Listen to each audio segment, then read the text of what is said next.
తెలంగాణ ముఖ్యమంత్రి కేసీఆర్ దంపతులు చింతమడకలో ఓటు హక్కును వినియోగించుకున్నారు. ఓటు వేసిన తర్వాత ఆయన తిరుగుపయనమయ్యారు. మరొక వైపు కేసీఆర్ వచ్చేంత వరకు ఓటు వేసేందుకు రాని చింతమడక ఓటర్లు ఓటు వేయడానికి రాలేదు. ఆయన వచ్చే సమయానికి పోలింగ్ బూత్కు చేరుకున్నారు. ఆయనతో కలిసి ఓటు వేసేందుకు క్యూ కట్టారు. కేసీఆర్ని చూసేందుకు ఓటర్లు బారులు తీరారు. ఇక తెలంగాణ ముఖ్యమంత్రి కేసీఆర్ దంపతులు చింతమడకలో ఓటు హక్కును వినియోగించుకున్నారు. ఓటు వేసిన తర్వాత ఆయన తిరుగుపయనమయ్యారు. మరొక వైపు కేసీఆర్ వచ్చేంత వరకు ఓటు వేసేందుకు చింతమడక ఓటర్లు రాలేదు. ఆయన వచ్చే సమయానికి పోలింగ్ బూత్కు చేరుకున్నారు. ఆయనతో కలిసి ఓటు వేసేందుకు క్యూ కట్టారు. కేసీఆర్ను చూసేందుకు ఓటర్లు బారులు తీరారు. తెలంగాణలో ఎన్నికలు స్టార్ట్ అయ్యాయి. ఇప్పటి వరకు 20 నుంచి 25% వరకు పోలింగ్ అయితే నమోదైంది. ఈ నేపథ్యంలో సీఎం కేసీఆర్ చింతమడకలో తన యొక్క ఓటు హక్కును వినియోగించుకున్నారు. ఇదే అంశానికి సంబంధించిన పూర్తి అప్డేట్స్ మా ప్రతినిధి రాజు అందిస్తారు. రాజు, సీఎం కేసీఆర్ ఇంతకు ముందే తన సొంత గ్రామం చింతమడకలో ఓటు హక్కును సతీ సమేతంగా విచ్చేసి హెలికాప్టర్లు విచ్చేసి ఓటు హక్కును వినియోగిస్తున్నారు. అక్కడ ప్రజలతో ఆయన చిన్నప్పుడు ఆ ప్రాంతం అంతా కూడా ఆడుకున్న ప్రాంతము, తర్వాత తిరిగిన ప్రాంతము, ప్రతి ఇంట్లో కూడా అతనికి గడిపిన జ్ఞాపకాలు ఉన్నాయి. కాబట్టి ప్రతి ఒక్కరు కూడా ఆ గ్రామం అంతా కూడా ఆ స్కూల్ కు విచ్చేసి అతనికి అభివాదం తెలపడము, తర్వాత అతన్ని చూడడానికి గ్రామం అంతా కూడా పోలింగ్ బూత్ దగ్గరికి విచ్చేసి అతనికి అభివాదం చేశారు. కేసీఆర్ కూడా గ్రామ సంచుడగానే పులకించిపోయి అందరికీ కూడా అభివాదం చేస్తూ లోపలికి వెళ్లి ఓటు హక్కును వినియోగించుకొని తద్వారా తన భార్యను తీసుకొని మళ్ళీ వెంటనే వెళ్ళిపోవడం జరిగింది. ఇంతకు ముందే ఆ తంతంతా అయిపోయింది. అదేవిధంగా సిద్దిపేటలో మంత్రి హరీష్ రావు కూడా సతీ సమేతంగా విచ్చేసి ఓటు హక్కును వినియోగించుకున్నారు. ఇప్పటికైతే జిల్లా వ్యాప్తంగా కొన్ని చెదురుముదురు ఘటనలు తప్ప అయితే జిల్లా నర్సాపూర్ కాన్స్టిట్యున్సీలో సునీతా లక్ష్మణరెడ్డి కొడుకు వెహికల్ పై రాళ్ల దాడి జరిగింది. అది కాంగ్రెస్ పార్టీ చేస్తున్నట్టుగా బీఆర్ఎస్ అయితే ఆరోపిస్తున్నారు. అదేవిధంగా కొన్ని ప్రాంతాల్లో అయితే బీజేపీ వర్సెస్ బీఆర్ఎస్, అదేవిధంగా ఆందోళనకు సంబంధించి ఆందోళన నియోజకవర్గంలో కాంగ్రెస్ వర్సెస్ బీఆర్ఎస్ మధ్య కొంత గలాట జరుగుతుంది. అక్కడక్కడ చెదురుముదురు ఘటనలు జరుగుతున్నాయి. పోలీసులు జోక్యం చేసుకుని వాళ్ళందరినీ చెదరగొట్టి ఆ ప్రాంతాల్లో ఎన్నికలు సజావుగా జరిగేటట్లు కూడా చూస్తున్నారు. ఇప్పటికీ మనకు అందిన సమాచారం ప్రకారం అయితే మెదక్ జిల్లా వ్యాప్తంగా 11 గంటలకు అయితే ఇప్పుడు 1 కావస్తుంది, కానీ మనకు పూర్తి స్థాయి సమాచారం రాలేదు.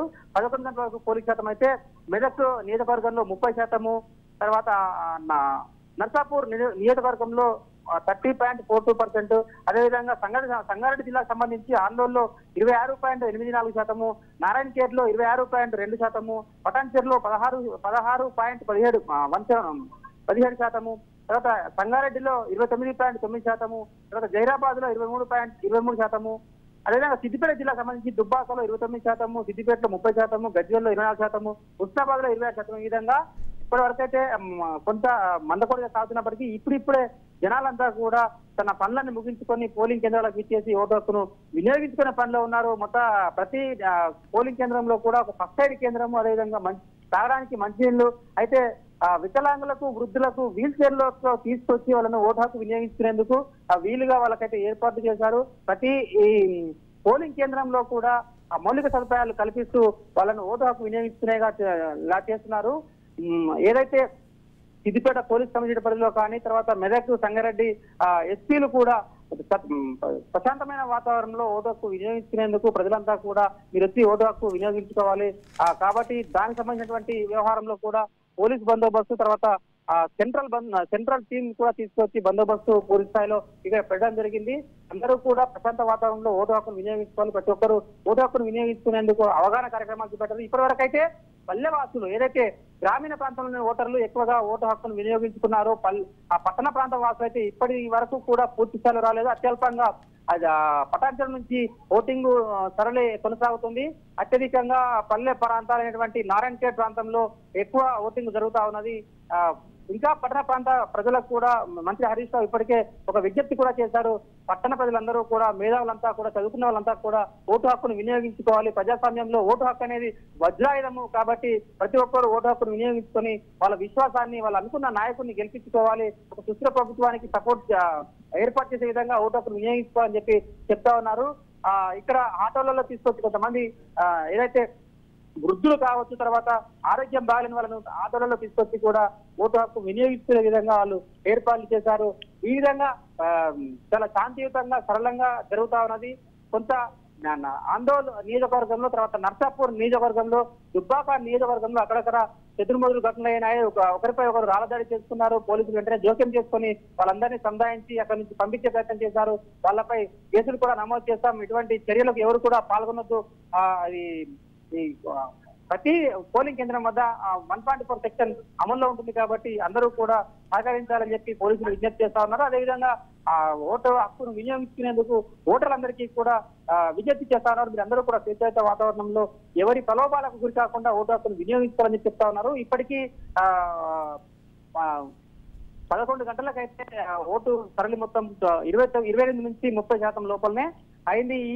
ఈ మధ్య కాలంలో అయితే 11 నుంచి 1 గంట లోపల కొంత ఎక్కువ మంది ఓటర్లు ప్రాంతాలకు వచ్చారు. చూడొచ్చు మనం క్లియర్ గా ఇక్కడ సీనియర్ సిటిజన్ వాళ్ళ లాంటి వాళ్ళను కూడా వీల్ చైర్లలో తీసుకొచ్చి ఇక్కడ ఓటు హక్కు వినియోగించుకునేందుకు పూర్తి స్థాయిలో ఏర్పాటు చేశారు. ఈ విధంగా మొత్తానికి ప్రతి పోలింగ్ స్టేషన్ వద్ద ఇటువంటి ఏర్పాట్లు చేస్తూ అక్కడ టెంట్ వేసి ఫస్ట్ సైడ్ స్టేషన్ కొంత వైద్య సిబ్బంది, అదేవిధంగా అంగన్వాడీ కేంద్రానికి సంబంధించినటువంటి సిబ్బంది ఉండి వాళ్ళకు పోల్ చీటీలు ఇస్తూ తర్వాత వెంటనే ఇక్కడ ఓటు హక్కు వినియోగించేందుకు ఓటర్లకు ఎటువంటి ఇబ్బంది కలగకుండా వాళ్ళకు అన్ని రకాలుగా సదుపాయాలు ఏర్పాటు చేస్తూ ఓటు హక్కు వినియోగించుకునేందుకు వాళ్ళకి ఏర్పాటు చేశారు. మొత్తంగా చూసుకుంటే ఇప్పటి వరకు అయితే కొన్ని చిన్న చెదురుమదురు ఘటనలు తప్ప మిగతా అంతా కూడా చాలా సజావుగా ప్రశాంతంగా సాగుతుందని చెప్పుకోవచ్చు. సిద్దిపేట వ్యాప్తంగా గత ఎన్నికల్లో పోలిస్తే పోలింగ్ శాతం ఏ మేర తగ్గింది, ఏ మేర పెరిగింది? గత ఎన్నికల్లో పోలిస్తే ఇప్పటి వరకు అయితే పోలింగ్ సరళి చాలా తక్కువగానే ఉన్నట్టు కనిపిస్తా ఉన్నది. మరి మధ్యాహ్నం తర్వాత ఏమైనా పెరుగుతుందా ఏమో చూడాల్సి ఉంది. ఇప్పటి వరకు కొంత పోయిన సంవత్సరం 8 లక్షల పైచీలకు మాత్రమే ఉన్నా, ఈసారి 9 లక్షల పైచీలకైనా కొత్తగా 70,000 మంది ఓటు, కొంతమంది యువకులకు ఓటు హక్కు కొత్తగా వచ్చింది. వాళ్ళందరూ కూడా వేస్తే కొంత గతంలో కంటే ఎక్కువ పోలింగ్ కావాల్సి ఉంది. పోలింగ్ శాతం కూడా పెంచేందుకు అధికారులంతా కూడా ఏర్పాటు చేసినప్పటికీ అర్బనైజ్డ్ ఓటర్లు ఏదైతే చదువుకున్న ప్రాంతాలు, పట్టణ ప్రాంతాలలో ఓటర్లు పూర్తి స్థాయిలో విముఖంగా ఉన్నారు. ఇప్పటి వరకు వాళ్ళు ఓటు హక్కు వినియోగించడానికి రాలేదు. పొద్దున పోతే ఎక్కువ మంది లైన్ లో ఉంటారు, మనం ఏం లైన్ లో ఉంటాంలే అని చెప్పి అనుకొని పట్టణ ప్రాంత ఓటర్లు పూర్తి స్థాయిలో రాలేదు. కానీ గ్రామాల వాళ్ళైతే వాళ్ళు పొద్దున్నే పనులకు వెళ్ళాలి, వ్యవసాయ పనులు ఉంటాయి కాబట్టి చెరుకు కొట్టే వాళ్ళు, తర్వాత ఇతరత్ర వ్యవసాయం చేసుకునే వాళ్ళైతే గ్రామీణ ప్రాంతాల వాళ్ళైతే ఇప్పటి వరకు ఎక్కువ మంది ఓటు హక్కును వినియోగించినట్టుగా మనకు కనిపిస్తా ఉంది. Thank you Raju.